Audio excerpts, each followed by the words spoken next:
Mes bien chers frères, mes bien chers amis, la fête d'aujourd'hui, la fête de la Sainte Trinité, c'est une fête excessivement importante parce que la, la foi de l'Église en la Sainte Trinité est le dogme fondamental qui soutient toute la foi catholique. Parce que s'il n'y a pas de Sainte Trinité, il n'y a pas d'incarnation. Et s'il n'y a pas d'incarnation, il n'y a pas de rédemption. Donc il y a un lien, si vous voulez, entre les trois mystères principaux de la foi catholique, la Sainte Trinité, l'incarnation et la rédemption. Et l'enseignement de l'Église concernant la Sainte Trinité est extrêmement important aussi pour nous aider à distinguer entre la véritable Église et les fausses Églises. Il y a beaucoup de confusion dans ce domaine, y compris parfois chez nos fidèles, ou des fidèles qui devraient quand même savoir connaître un peu mieux leur catéchisme. On oublie que l'Église ne nous demande pas simplement de croire en un Dieu, créateur et rédempteur du monde. L'Église nous demande aussi de croire en un Dieu trinitaire, un Dieu en trois personnes. C'est la foi catholique. Nous croyons en un Dieu en trois personnes égales et distinctes. Égales parce que le Père est Dieu, le Fils est Dieu, le Saint-Esprit est Dieu, donc les trois personnes sont consubstantielles, ont la même nature divine, mais en même temps distinctes, parce que le Père n'est pas le Fils n'est pas le Saint-Esprit. Et c'est la base de tout. Alors, je voudrais tout de suite revenir sur un point qu'on entend beaucoup trop souvent, une erreur très fréquente, y compris parfois chez nos fidèles. Les gens qui nous parlent des trois grandes religions monothéistes, en donnant l'impression, en utilisant ce genre de phrase, que les trois grandes religions dites monothéistes, la religion juive, la religion musulmane et la religion catholique, croient en un seul et même Dieu. Eh bien, la différence, justement, qui va nous aider à comprendre où est la véritable Église, c'est précisément la Sainte Trinité. Ça ne suffit pas de croire en Dieu. Notre Seigneur Jésus-Christ n'a pas dit, il n'a pas envoyé ses apôtres baptisés au nom de Dieu. Il a dit, les baptiser au nom du Père, du Fils et du Saint-Esprit. Donc Dieu, oui, mais Dieu Père, Dieu Fils, Dieu Saint-Esprit. Et donc, si je prétends croire en Dieu,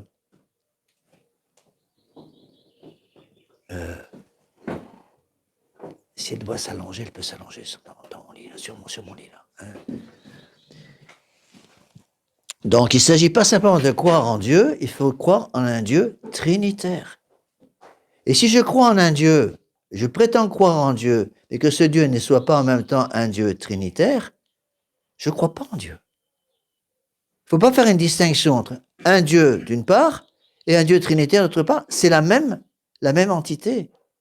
Notre Dieu, le Dieu créateur du ciel et de la terre, donc l'unique vrai Dieu, est un Dieu en trois personnes. Alors c'est la question qu'il faut se poser. Et qui nous parle de l'importance de cette foi en la Sainte Trinité? Eh bien, c'est le Saint-Esprit lui-même.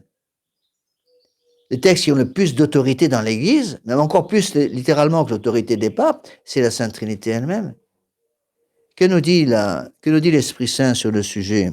Je vais aller rechercher justement certains des textes qu'on trouve entre autres dans Saint Jean, l'apôtre que Jésus aimait le plus. L'apôtre que Jésus aimait, Saint Jean, sa première épître, voilà ce qu'il dit. Quiconque nie le Fils n'a pas non plus le Père.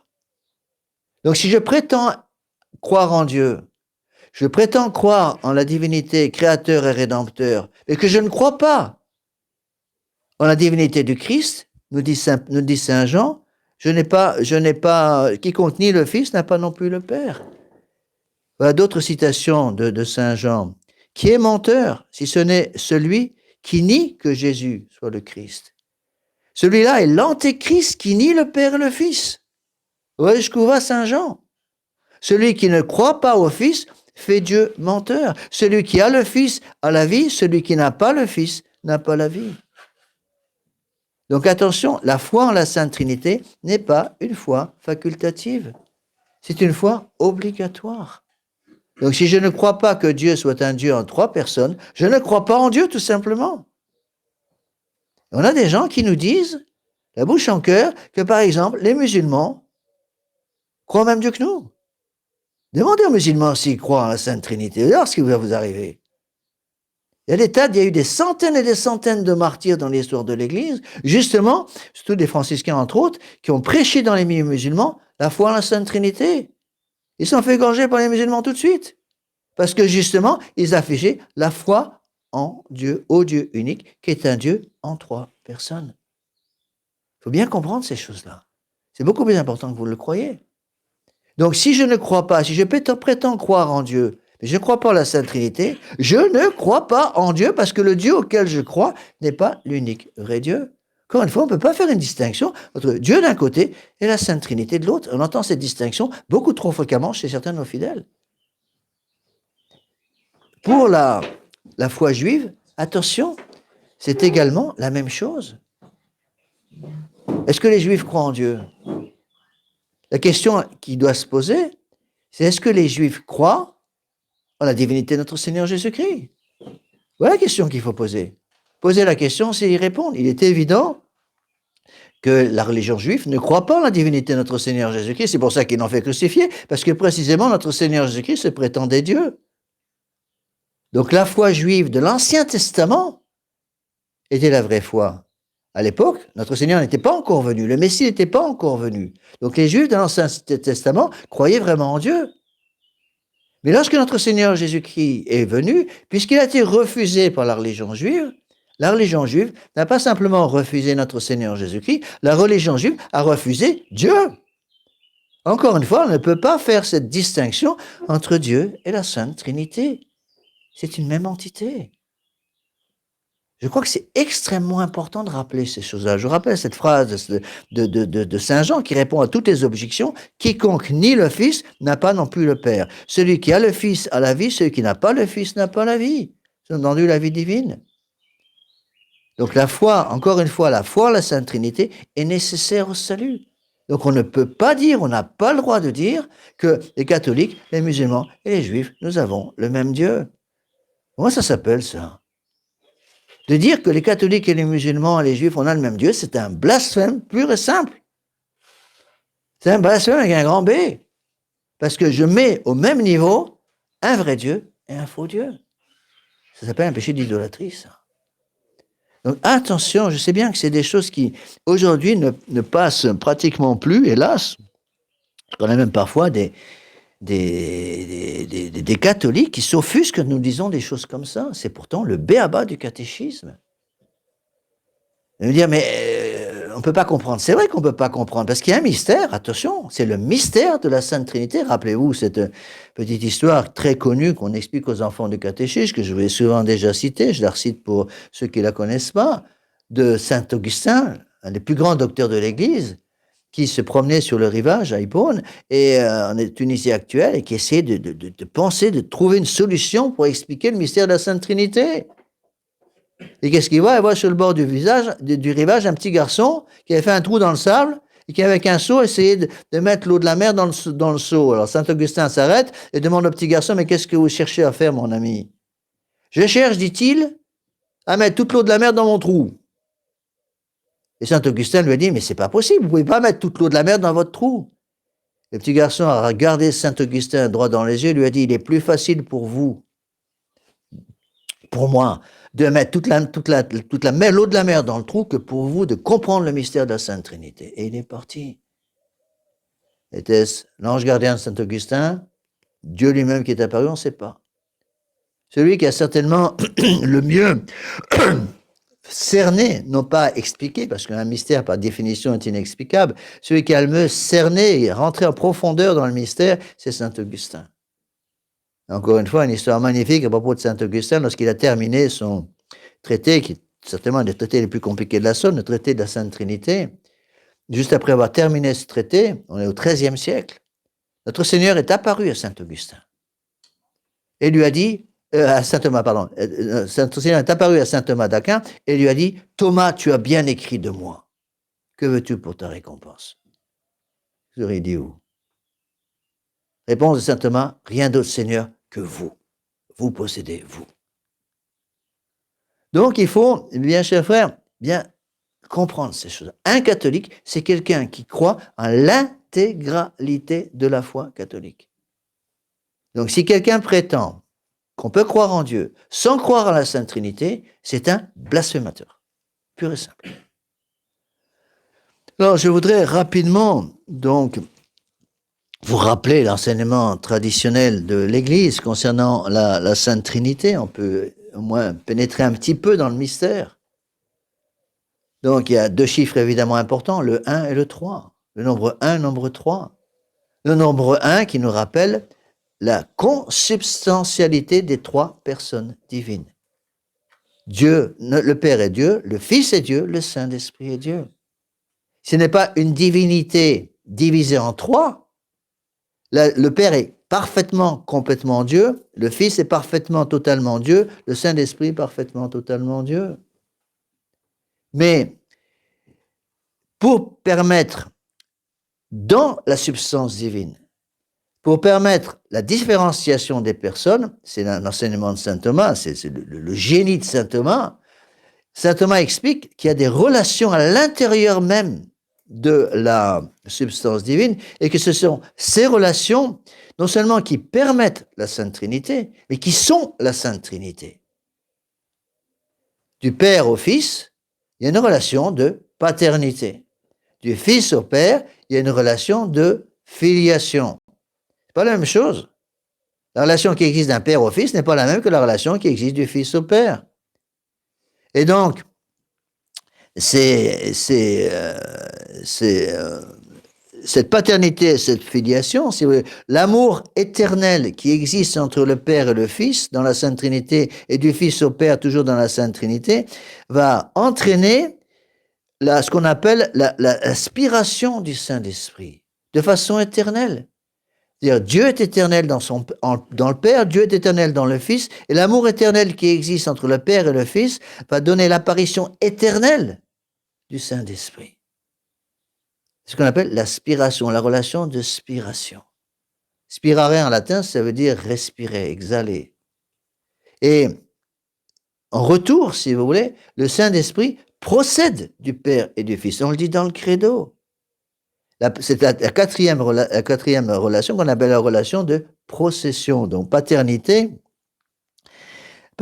filiation, spiration et procession. Et c'est parce qu'il y a ces relations dans la substance même de la Sainte Trinité qu'il y a trois personnes dans la Sainte Trinité. Donc saint Thomas va après beaucoup plus loin, je ne veux pas vous encombrer la cervelle et des choses qui sont peut-être un peu compliquées, au moins pour un sermon, ça demanderait beaucoup plus de temps pour expliquer ces choses-là. Saint Thomas d'Aquin explique qu'il y a une procession dans l'intelligence et dans la volonté divine. La procession dans l'intelligence divine, il appelle ça la génération, et la procession dans la volonté divine, il appelle justement l'aspiration. Et c'est précisément parce que ces relations existent que la Sainte Trinité peut être de tout temps, de toute éternité.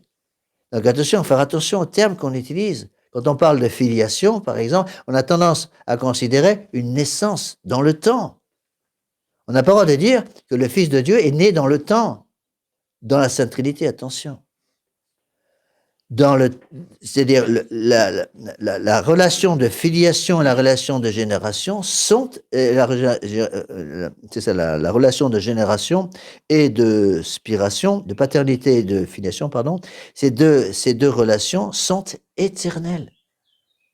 Donc il ne faut pas imaginer le Fils comme deuxième personne de la Sainte Trinité qui commence à naître. Il a toujours été puisqu'il est éternel.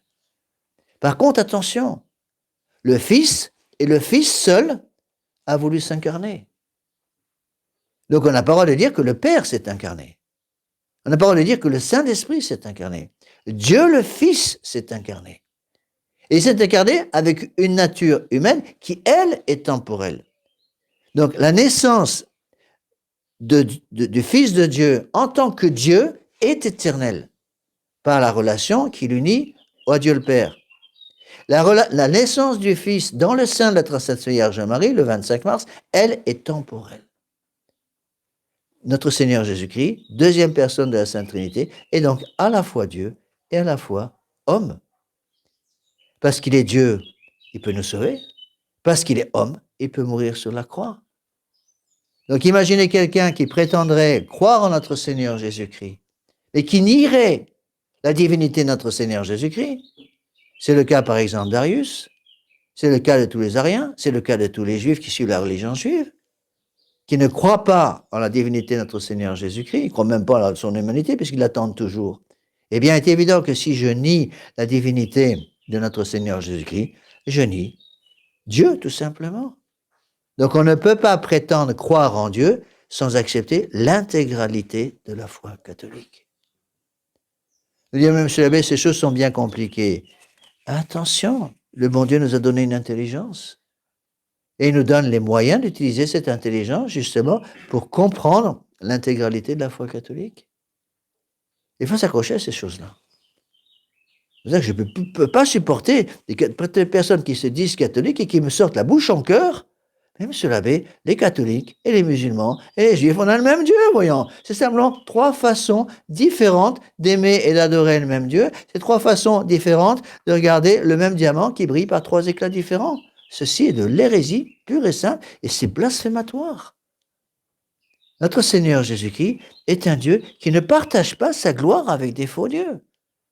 Donc il faut vraiment se rentrer ça dans la tête. Si je nie la Sainte Trinité, je ne crois pas en Dieu. Et si je prétends croire en Dieu tout en niant la Sainte Trinité, je suis non seulement un blasphémateur, mais en plus je suis un menteur. Encore une fois, c'est pas un système de pièces et chacun prend ce qu'il veut là-dedans. La foi catholique est intégrale. Donc il faut accepter, enseigner et croire du fond du cœur l'intégralité de la foi catholique. Et si je nie un seul point de la foi catholique, je ne suis plus catholique.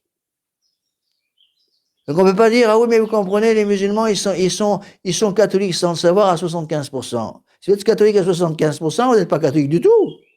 Parce que sur 25% des points de la doctrine catholique, vous prétendez que Dieu est un menteur.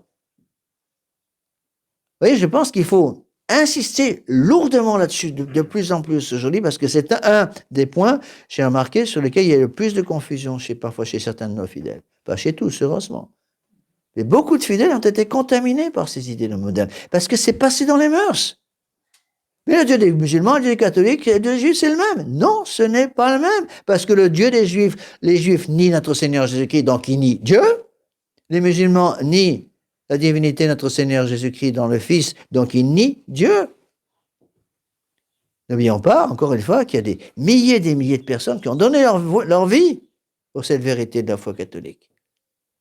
Donc, passez, eh bien, chers frères, passons tous par la très Sainte Vierge Marie. C'est elle qui est la gardienne de la foi.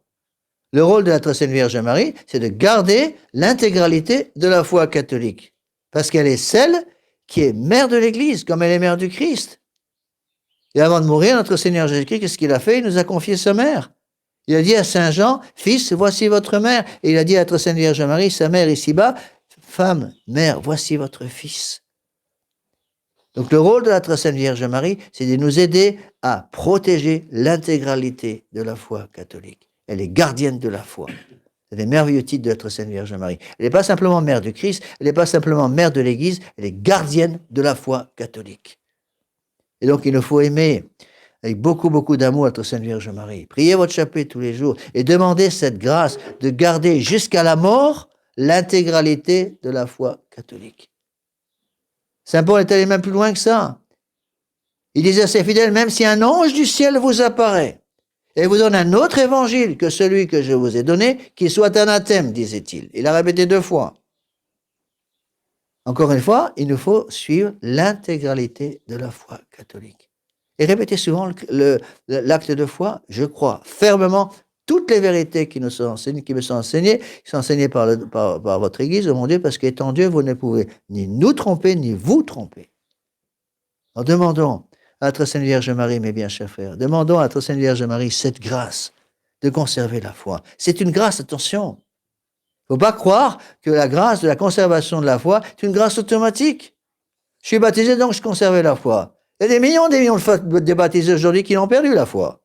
La foi, ça se perd. Ça peut se retrouver, mais ça se perd. Et n'oubliez pas que la foi est le soutien de la charité. On peut retrouver la charité par une bonne confession, par un acte de contrition parfaite. Mais la charité ne peut pas exister sans le soutien de la foi.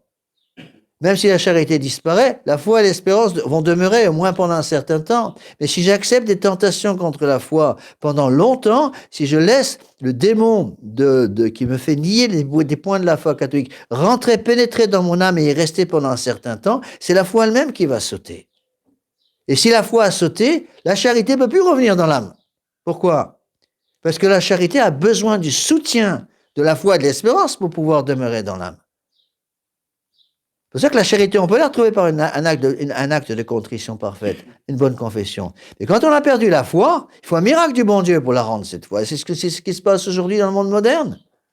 Il y a des millions de personnes qui sont catholiques, qui se prétendent catholiques, qui ont été baptisées et qui ont perdu la foi parce qu'ils n'ont pas cultivé leur foi. Si vous avez un rosier magnifique dehors que vous ne l'arrosez jamais par les grosses chaleurs d'été, qu'est-ce qui va se passer? Il va crever votre rosier. C'est la même chose pour la foi. Si je n'arrose pas ma foi avec la vertu de charité, si je n'arrose pas ma foi justement par la prière, par la pénitence, par l'usage des sacrements, sacrement de la Sainte Eucharistie et la Sainte Pénitence surtout, je vais perdre la foi. Donc il faut demander au bon Dieu avec humilité, oh mon Dieu, je crois, mais augmentez ma foi. J'espère, mais augmentez mon espérance. Je vous aime, mais augmentez la charité. Et il faut justement prier pour tous ceux qui ne croient pas, qui n'espèrent pas, qui n'aiment pas le bon Dieu, selon la formule que la Sainte Vierge de Fatima avait apprise aux enfants de Fatima. Donc ne vous découragez pas, mes bien chers frères, mais accrochez-vous à la foi. La foi est votre bien le plus précieux. Le bien le plus précieux que nous ayons, c'est le bien de la foi catholique. Accrochons-nous à ce bien. Au nom du Père et du Fils et du Saint-Esprit, ainsi soit-il.